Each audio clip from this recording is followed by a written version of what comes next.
안녕하세요. 부동산을 쉽게 다양하게 깊이 있게 분석하는 부동산의 비밀입니다.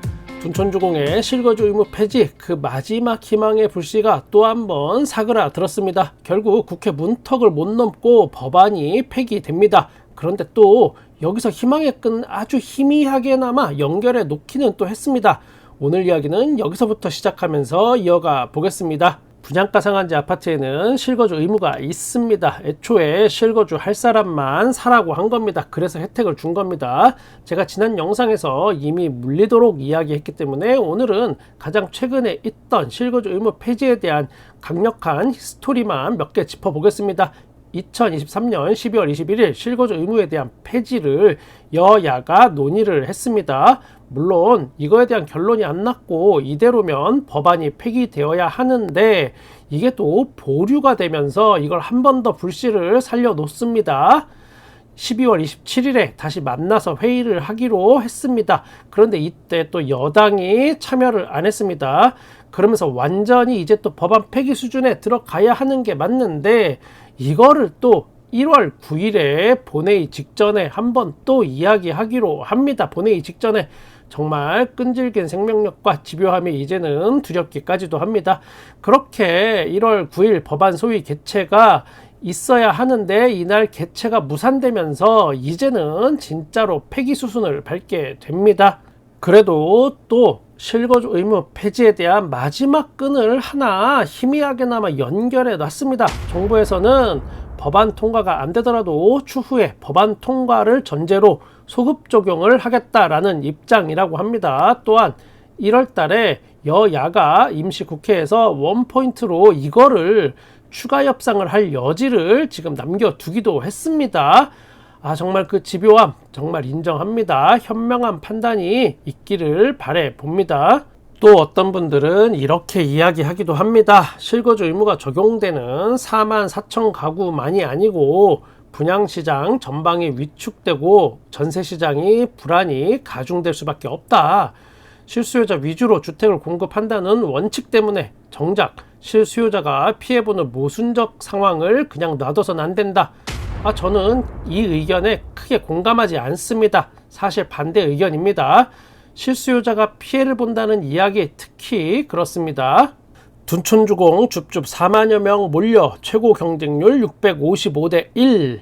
이 기사는 약 10개월 전에 나온 기사입니다. 당연히 둔촌주공이 이렇게 떠들썩하게 완판이 된 이유는 국토교통부가 무순위 청약의 무주택 거주지 요건 요게 폐지되는 내용이 담긴 주택 공급에 관한 규칙을 일부 개정했기 때문입니다.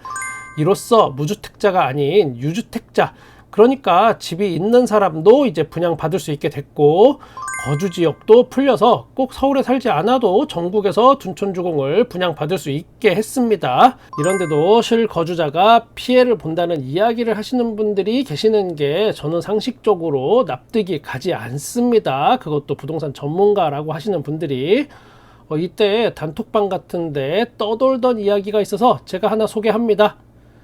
둔촌주공 무순위 받으려고 하는데 전용 면적 29제곱미터나 39제곱미터는 너무 작은 건데 이거 괜찮을까요? 29제곱미터는 이거 원룸이던데. 님 걱정하지 마세요. 잠시 리센츠 보세요. 리센츠 전용 27제곱미터 그러니까 13평짜리 요게 방 한 개가 12억 7,500만원까지 이게 갔던 겁니다. 부동산 조정 끝나면 다시 15억은 갈 거예요. 그리고 둔촌주공은 새 아파트니까 이거보다 당연히 더 비싸겠죠.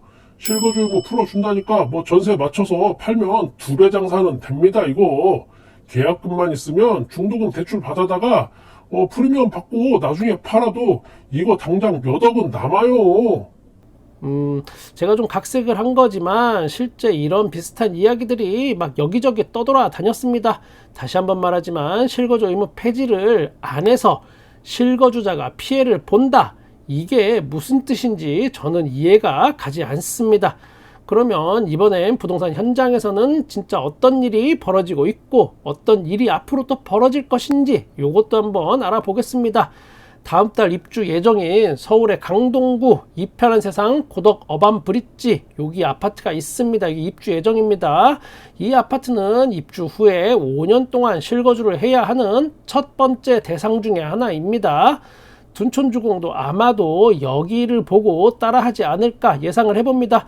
이곳 주변의 인근 공인중개사께서는 임차인이 전입신고를 하지 않는 조건으로 주변 시세보다 임대료를 내린 전세 월세 매물이 나오고 있다, 이렇게 언론에다 이야기했습니다. 이것은 집주인이 전입신고만 할 목적으로 급하게 내놓은 편법 매물, 요게 됩니다. 편법 매물. 실제 입주를 하게 되면, 그 시기가 된다면 시세보다 저렴한 매물이 다량 나올 것으로 예상해 볼 수 있습니다. 지금 현재 이렇게 부동산이 돌아가고 있습니다. 아무튼 전입신고 안 되는 그런 임대차, 저는 개인적으로 추천드리지 않습니다. 그런 매물은 저는 아예 손도 안 대지만, 또 혹시나 싼 맛에 또 여기에 어슬렁거리는 젊은 사람들이 어디에나 꼭 하나 둘씩 있기 때문에 저는 좀 불안함이 있긴 합니다. 앞으로 어떻게 될지 둔촌주공의 미래도 우리가 이걸 보면서 예상해 볼 수 있겠습니다. 빚더미에 앉은 집주인들이 늘면서 부동산 시장에는 절망의 목소리가 여기저기서 들려오고 있습니다. 부동산 투자의 실패로 결국 집을 지금 팔아야 하는데, 만약에 그렇게 집을 팔 때는 손에 남는 돈이 한 푼도 없다, 뭐 요렇게 되기 때문에 팔지도 못하고 전전긍긍하고 궁지에 지금 몰려 있습니다. 그러다 보니까 주택임대 사업자들 사이에서는 이대로 가다가는 전부 다 파산에 이를 수 있다라는 공포감이 점점 커집니다. 이분들은 주로 다세대 주택, 뭐 빌라, 뭐 요런 거 여러 채 갭 투자했던 분들이 많습니다. 지난 부동산 반등기에는 아파트를 가진 갭 투자가, 아니면 뭐 개인 사업자, 요런 분들이 자기 집을 정리를 많이 했습니다. 아파트는 그 당시에 또 제가 아는 사람도 몇 명 됩니다.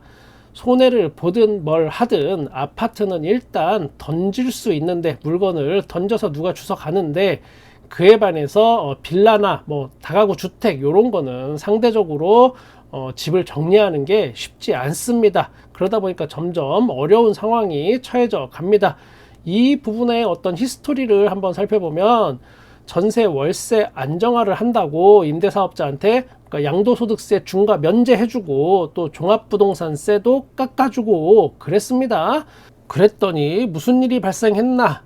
적은 돈으로, 적은 자본으로 부동산 투자가 가능하다라는 시그널로 이게 또 시장이 받아들입니다. 그렇게 생각한 사람들이 갑자기 늘어나더니 2018년 요때 한 해에만 임대사업자가 14만 명이 갑자기 급증해 버립니다. 여기에는 은퇴자금, 노후자금 이런 거 다 투자한 분들도 꽤 많았습니다. 부동산 투자로 노후를 보장받기 위해서요. 그렇게 또 전세가가 폭등을 계속하면서 부동산 투자가 성공한 것처럼 보이기도 한 시절이 분명히 있었습니다. 코로나19가 터지면서 초저금리 시대가 되니까 전세대출 금리가 이게 또 낮아집니다. 그렇게 되니까 이제는 전세가를 막 높여서 부릅니다. 그래도 다 대출받아서 들어오니까요. 그리고 그렇게 높여진 전세금, 요걸로 보증금으로 세입자한테 돌려줘야 할 그 돈으로 또 다른 사업에 또 재투자를 합니다. 그렇게 하늘 높은 줄 모르던 빌라 전세에도 이제 드디어 사건이 터지기 시작합니다. 대한민국 부동산의 어떤 숨은 복병이었던 전세 사기 문제, 요게 또 깡통 전세, 요게 터지면서 이제는 전세 가격이 하락하게 됩니다. 아무도 빌라나 뭐 요런 데 다가구 같은 데 전세로 들어가려고 하지 않기 때문입니다. 그 결과 이제는 높아졌던 전세금을 돌려줘야 하는데, 이미 받아놨던 그 돈들은 다른 부동산이나 상가, 주식 등등에 다 투자한 상태이기 때문에 돌려줄 돈이 이제 없습니다. 인터뷰 내용도 한번 볼까요? 가구당 3억 1,400만 원 하던 전셋값이 이제는 2억 2천만 원대로 주저앉아서 보증금을 돌려주지 못하고 있어요. 제가 최근에는 밤낮으로 임차인한테 막 항의에 시달려서 신경 안정제 먹고 막 그래요. 제가 물론 이 부분은 뭐 전세 사기 의도가 있었던 것으로 거기까지 보이지는 않습니다. 실제 이런 비슷한 상황에 계신 분들이 또 우리 주변에 많이 있습니다. 혼자 속으로 끙끙 앓고 내색을 하지 못할 뿐이지 굉장히 많습니다. 문제는 이게 부동산 투자였다는 겁니다. 투자에는 성공도 있고 실패도 있습니다. 모두가 부동산 투자를 성공하는 건 아닙니다. 실패했을 때 그때는 정말 혹독한 대가를 치르기도 합니다. 부동산 투자, 이게 그런 겁니다. 여기에 깡통전세, 전세 사기를 대비하기 위해서 보증보험 요건이 깐깐해지다 보니까 전세가를 옛날처럼 내 맘대로 막 팍팍 높일 수 없습니다.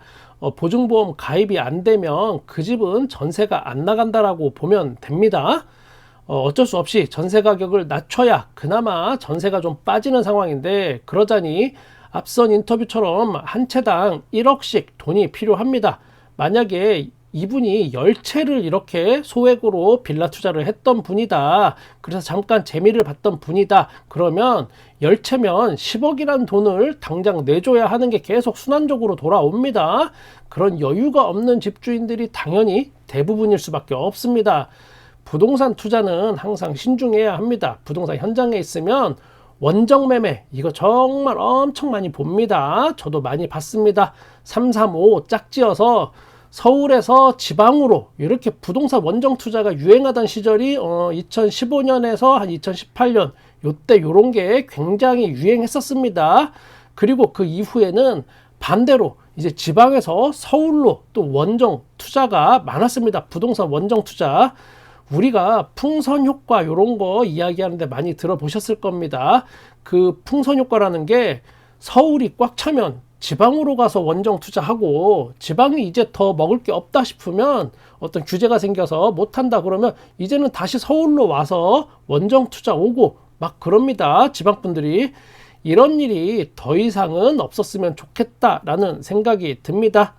요즘 그동안 영끌에 나섰던 2030 세대의 매수세가 급격하게 하락하고 있습니다. 지난 부동산 폭등기 때, 그리고 작년에 있던 부동산 반등기 때 모두 그 주인공은 2030 세대의 영끌족이었습니다. 작년 말까지 자료를 보면 전체 부동산 거래량의 29%가 2030 세대로 나타납니다. 저는 이것도 사실 많다고 말씀드리겠습니다. 그 전에는 보통 20에서 25% 수준이었는데 아직도 30% 가까운 수준이라는 건 2030이 평소보다도 집을 아직은 조금 더 산다, 이렇게 보여집니다.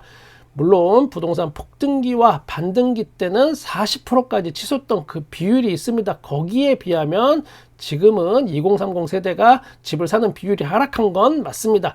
일단 특례 보금자리론이 끝나면서 9억 이하 집을 살 때 막 4억, 5억씩 이렇게 겁도 없이 빚을 내던 사람들의 수요는 분명 사라졌습니다. 그러나 올해부터 또 신생아 특례 대출 이런 게 또 시작이 됩니다. 이거는 기존에 있던 특례 보금자리론보다는 해당 범위가 상당히 좁기 때문에 아주 큰 영향을 미칠 수는 없다라고 판단이 됩니다. 여기에 해당되는 사람들 은근히 적을 수 있습니다. 따라서 당분간은 2030 세대 영끌족은 부동산 매매 시장에서 자연스럽게 철수가 될 걸로 보입니다. 한 가지 제가 생각하는 복병은 있습니다. 바로 혼인공제 증여 3억입니다. 기존에는 자녀한테 1억 5천만 원을 만약에 증여를 하게 된다면 세금이 970만 원 나옵니다. 그런데 이제는 혼인을 사유로 증여를 한다, 만약에 그러면 세금이 빵원이 됩니다. 신랑 신부가 양쪽 집에서 1억 5천만 원씩 증여를 받으면 일단 세금 안 내고 3억을 들고서 시작을 합니다. 그 돈으로 신혼집을 마련하는데 사용할 확률이 경험상 상당히 큽니다. 거기에 또 대출 받고 어찌저찌 하고 집을 사서 신혼생활을 시작할 수는 있습니다. 이렇게 되면 문제가 뭘까? 남자든 여자든 이제는 결혼할 때 각자 집에서 1억 5천만 원씩은 증여받아야 하는 시대가 온 겁니다. 비교하기 좋아하는 한국 사회의 특성상 만약에 한쪽 집은 자식한테 1억 5천을 증여해줬는데 다른 한쪽 집은 돈이 없어서 1,000만 원만 증여해줘서 그것만 들고 왔다라고 하면 뒷말이 무성할 수밖에 없는 그런 사회 구조입니다. 제가 부동산 현장에서 정말 많이 봤던 게 부모들이 자기 집을 팔아서 자기는 줄여서 가고 그 돈으로 남는 돈으로 자녀들 집 사는데 돈 보태주는 겁니다. 혼인공제 증여 3억, 이거는 또 2030 세대에게 어떤 새로운 불씨가 될 수도 있고, 자칫 잘못하면 자식들에게 결혼할 때 기본적으로 한 1억 5천씩은 해줘야 부모 노릇하는 것처럼 변질될 수 있어서 굉장히 걱정스럽긴 합니다.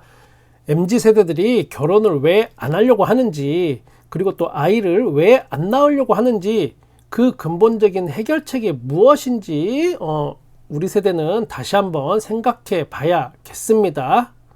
나 같으면 집값부터 정상화 시키겠다. 이걸 뭐 몰라서 안 하는 거야? 아니면 지들 집값 떨어질까봐 안 하는 거야? 저는 여러분의 부동산에 끝까지 함께 하겠습니다. 구독과 좋아요 감사합니다. 부동산의 비밀이었습니다.